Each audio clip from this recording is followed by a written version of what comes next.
Alright, Merry Meet everyone.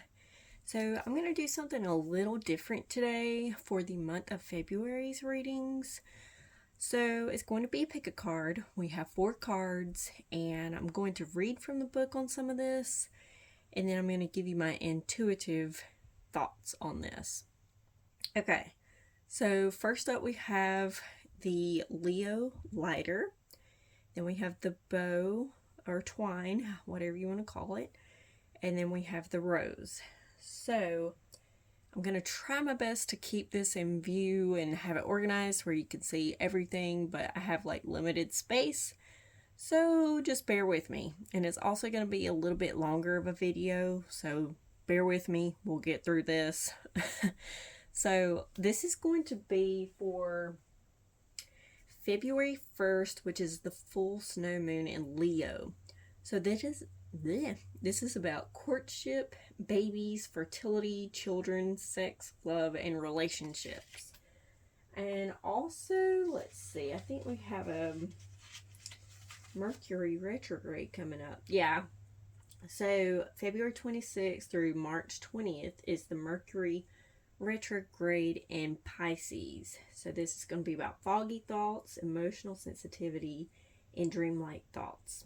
So giving you those dates so you are prepared and ready for that, because I know some people struggle with the retrogrades, especially the Mercury ones. So let's get started and see what's going to happen. So move this right about here. Okay, actually I'm gonna move it out of the way because it's in the way. So card 1 for pile 1, or the Leo lighter, however you want to say it, is the Strength card reversed. So I'm going to try to get this in view so you can see it. And I'm going to grab my little book so that I know what I am talking about. So, because I haven't used this deck very much yet, so still kind of learning what they mean and all that. So anyway, the reversed meaning of the Strength card. So this is about self-doubt, weakness, and reactionary. So when reversed, this card suggests you've lost touch with your inner strength. Take time to get back in touch with yourself. Understand what has given rise to these feelings of doubt and take steps to bolster your energy levels until you regain what's lost. Okay. So moving on to card 2, we have the hawk. Let's see, let me see what the book says. Okay, if I can find it. Okay, the hawk. So this is about being watchful, all-seeing, and messenger of divinity. And if you follow the Norse gods and goddesses, this is the messenger from the gods. So, the sharp eyes of the hawk watch our every move. This keen-eyed bird has the ability to see every little detail as well as the bigger picture. When this card appears, fate has its eyes on you and the winds are shifting. It is said that the hawk carries news upon its wings and is sent from divinity itself to deliver it. The message should not be taken lightly. Though it may seem small or insignificant, it will eventually redirect your course. So when in balance, you may see clearly and you might be intuitive. When out of balance, you might see too much or be suspicious. And to bring into balance, you need a perspective shift. So with these 2 cards together, I'm going to say that you're getting signs from whoever you may be following, or maybe signs from another god or goddess that's trying to work with you or try to lend you a hand, so to speak, but you're missing it. Okay, so now you're like doubting yourself. You might be experiencing burnout and things like that. But it's time to pay attention to like numbers and signs and animals and dreams. If you are cool with it, you can message me and we can talk about your dreams and I can kind of help you with that. But yeah, it just seems kind of like you're lost right now and you don't know which way to turn. Alright, so let's go to card 3. If I can get my hands to work. Okay. You are light. Don't forget that. So I'm going to read some journal prompts for this because these are really good to work with when you're struggling like this.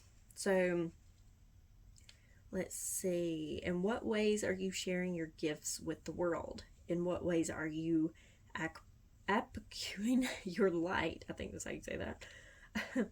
What lights you up? What makes your soul float? What feeling lies in the center of your soul's calling? How do you know you're a light worker? Does your ego hold on to any fears of being seen or judged? Or of being too big, too awe-inspiring, too self-centered, or too successful? How can you shine your light anyway? So those are just some journal prompts to go with this reading. It just seems like there's something that you're wanting to do and you don't know which way to go, and you feel lost, and you don't know who to turn to, who to talk to, but the gods and goddesses or whoever you follow are trying to reach out, but you're just kind of like ignoring them because you're like, oh, I can figure this out on my own type thing. So the self-care card for this is intuition. Like I said, the gods and goddesses are trying to contact you, show you signs, things like that, but you're just kind of like ignoring it. You think that you can do it on your own, and you want to do it on your own, but right now you need to use your intuition and meditate and talk to the gods and goddesses and to figure this out. Maybe do some journaling and shadow work as well. So I'm going to put this back here, that way we can see it. Okay, pile 2, we have the twine, ribbon, whatever you want to call it. So for the first card with this pile is the Queen of Pentacles. So let's see what we have with the Queen of Pentacles. So upright means sensibility, generosity, and practicality. Let's see, the Queen of Pentacles reminds us to remain independent from influence and to communicate fairly with those around us. When upright, the Queen of Pentacles is a nurturing symbol that reflects the hard work you've done. You are enjoying the prosperity that brings you, but know you must work to maintain it. Take steps to deal fairly with others. So maybe you've moved up at work and you feel like you have some kind of power or something like that. Just don't abuse that power. Like, don't treat people like they're lower than you, or like you're better than them, etc., etc. In other words, don't be a dick just because you have power. But it could be a whole other situation too. It could be like a relationship, or maybe in school. Maybe you've got really good grades and everybody hasn't. I mean, there's so many different scenarios this could be talking about, but just don't be a dick. And the second card we have is the Unicorn. Okay, so grab a book. Okay, so reconnecting to higher wisdom or divinity. It's difficult to see, hear, or think of a unicorn without immediately questioning if it's real. Did they ever exist? Perhaps long, long ago. The mind answers maybe, or it could be, or no way. This very contemplation explains our relationship with divinity and encapsulates our wavering belief in the unicorn. We wonder what divinity is. We wonder where our intuition comes from and if we can really trust it. We think about a higher power and our mind hesitates between yes, no, and maybe. Is it male or female? Does it have a name? Is it just a feeling? The unicorn card appears and wakes us up to curiosity about the higher self and the divine. It is a card of questioning, exploring, and contemplating the inexplicable. I think I said that right. The mind's eye knows there is something beyond our day-to-day lives, a deeper dimension to our experiences. The mind's eye reaches and reaches and reaches out to grasp something more. You are the unicorn, and you have begun your quest for the answers. So the unicorn is related to the 6th chakra. So it's no surprise the subtle essence of the unicorn card resides at the third eye, the exact place from which the unicorn's horn extends. The center is called the Ajna chakra or command center. Hopefully I said that right. I mean, no offense by my pronunciation. So the ancient yogis believed it to be responsible for our intellect, intuition, and deepest wisdom. Some say our two eyes see the past and present, while this third eye peers into the future. So, with that being said, with these two cards together now, it makes a little more sense. I think that maybe you are looking for more wisdom and to learn something new, and you want power, but you're also scared if that's going to change you in a sense. Like you don't want to be a dick to people, right? Okay, we all feel that way. But you don't want it to change you in a bad way, and you doubt yourself, and it's time to let that go. It's time to do that third eye chakra meditation. Open it up, cleanse it, reset it, go for it, right? Go for your goals. Don't worry and doubt, just go for it. It's going to change you for the better, is what I'm trying to get out. So, prosperity sisters are happiness and joy. Okay, so we're going to do the journal prompts for this. So this is kind of like shadow work in a sense when I say journal prompts, if you don't know that. It's just kind of checking inward, basically. So, are you running after an abundance of wealth and financial success without paying as much attention to the other sisters? How can you let go of any success shame you're feeling? How can you remember that it's totally okay to be exactly where you are right now financially? Happiness and joy are the keys to bringing your dream to life. Where can you add more of them into your day? How can you move your focus from what you don't have in order to focus on what you do have? So basically, yes, take care of yourself, do self-care practices, because if you don't take care of yourself, then how can you take care of others or do the things that you're wanting to do and go for your goals? You get what I mean? So find happiness and joy within, find peace within, and go from there, basically is what this is saying. And the goals that you're going to accomplish and the wisdom that you're going to gain is going to change you for the better. So don't worry about any of that. And the self-care card is create art. So make a vision board if you so choose for your goals, okay? Draw or write something that means something to you and that might be about your goal, if that makes sense. So let's go to pile 3 and see what we have going on here. So let's put the twine back here. I'm going to move this out of the way. Okay, so pile 3, we have Judgment Reversed. Okay, so Judgment Reversed is about accusations, self-loathing, and criticism. So when reversed, the Judgment card usually signifies that self-doubt has taken root, trapping you in a quagmire of inaction.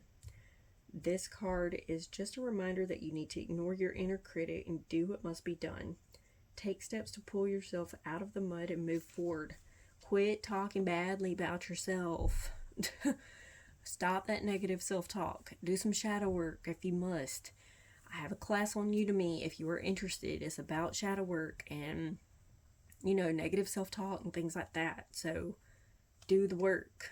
Stop talking bad about yourself or to yourself, however you want to say that, because it's not helping you. It's only bringing you down in the mud, so to speak. So card 2, I think this is going to shed some light. We have the Lamb. So let's see here. Sorry, I cannot breathe. My allergies are really kicking my ass right now, so I'm sorry if I sound weird or like a dude. So the Lamb card is about being peaceful, prophetic, and patient. So the lamb is the bearer of an important message. Its contents can only be heard when a deep level of quiet has been established. Lamb energy is the honest guidance you hear from an old friend, a young child, or sometimes a surprising stranger. Though the lamb's message may channel through another person, the wisdom resonates within you. It will repeat and reverberate until you listen. Approach this gentle creature with utmost patience and reverence. Truth is a gift. Sit still, listen, receive. So when in balance, you may feel like knowingness and inner peace. When out of balance, you may feel quiet, timid, and concerned. To bring into balance, meditation and listening. So with these two cards together, so you're self-doubting, you're, talking negatively about yourself, things of that nature, blah, blah, blah. It's time to be still. It's time to do a grounding meditation, center yourself, do some earthing, do whatever it is to make you feel in the present moment. Okay, maybe do some chanting or mudras or yoga, whatever it is that helps you become centered. Okay, be present in the moment and ask yourself questions like, am I really doubting myself, and why? Like, why would you doubt yourself? You've come this far, you've gotten through so much stuff. Why are you doubting yourself now? Okay, so let's go to card 3 and see what it has to say. Cut the cords of doubt. How beautiful is that? Beautiful. Okay, so the journal prompt for this is, well, it's kind of not really I guess it is. Okay, never mind. Sorry, I was reading ahead. So this card shows a phoenix rising from the constraints of its old form, or an angel rising up to the heavens, or a fake creature who is not bound by the gravity of doubt. I also see like a Valkyrie going to Valhalla with warriors, but that's just me. So anyways, what do you see? And when you get its bird's eye view of your shackles and see exactly which areas of your life weigh you down, which cord needs to be cut first? Okay, I'm going to say this.